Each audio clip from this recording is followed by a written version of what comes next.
sloppy, but if you ask them to keep practicing something, they would. 2. Hannah and Susan were focused and driven to the point where you had to keep telling them to slow down and relax and think about things instead of trying so hard. It was odd to think that these two would soon be hers. And 3. She liked helping Hufflepuffs. The whole study hall had a very cheerful atmosphere. When she left for dinner, she found the boy who lived reading a book while he waited to escort her. It made her feel flattered and also a little worried because Harry didn't seem to really talk to anyone besides her. Did you know there's a girl in Hufflepuff who's a metamorph magus? Said Hermione as they headed toward the Great Hall. She makes her hair really red, like a stop sign red, not Weasley red.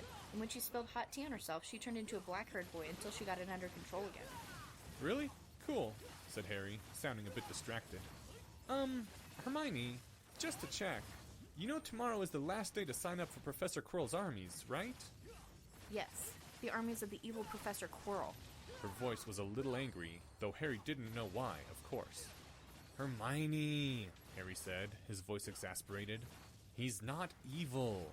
He's a little bit dark and a whole lot Slytherin. It's not the same as being evil. Harry Potter had too many words for things. That was his problem. He would have been better off if he just divided the universe into good and bad. Professor Quirrell called me up in front of the whole class and told me to shoot someone. He was right, Harry said, his voice sober. I'm sorry, Hermione, but he was. You should have shot me. I wouldn't have minded. You can't learn battle magic if you can't practice against real opponents using real spells. And now you're doing okay in sparring, aren't you? Hermione was only 12, and so she knew, but she couldn't put it into words. She couldn't find the thing to say that would convince Harry. Professor Quirrell had taken a young girl and called that girl up in front of everyone and ordered her to open fire without provocation on a classmate. It didn't matter if Professor Quirrell was right about her needing to learn it. Professor McGonagall wouldn't ever have done that. Professor Flitwick wouldn't ever have done that. Maybe not even Professor Snape would have done that. Professor Quirrell was evil. But she couldn't find the words, and she knew that Harry would never believe her. Hermione, I've talked to the older students, Harry said. Professor Quirrell could be the only competent defense professor we'll get in all 7 years at Hogwarts. Anything else we can learn later. If we want to study defense, we have to do it this year. The students who sign up for the extracurricular stuff are going to be learning huge amounts, way beyond what the Ministry thinks first years are supposed to study. Did you know we're going to be learning the Patronus Charm? In January?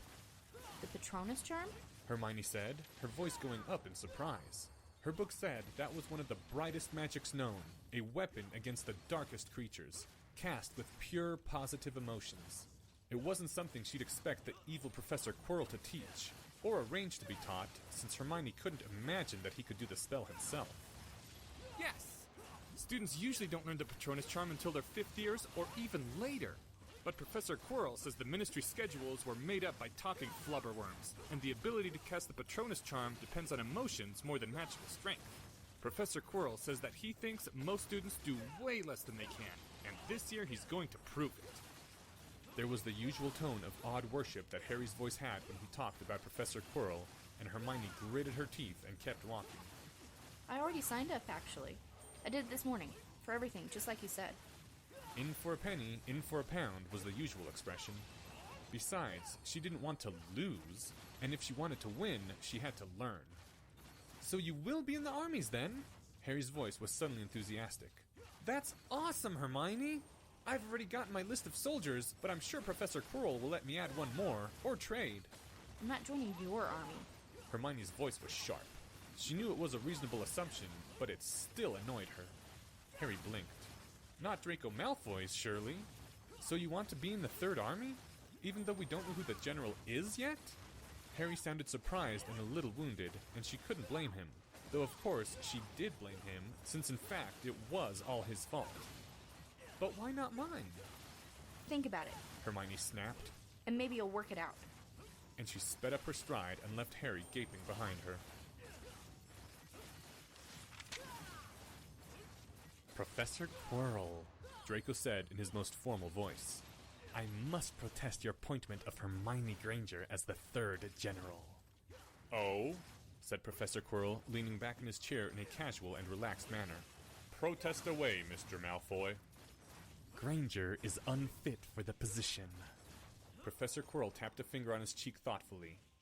Why, yes. Yes, she is. Do you have any further protests?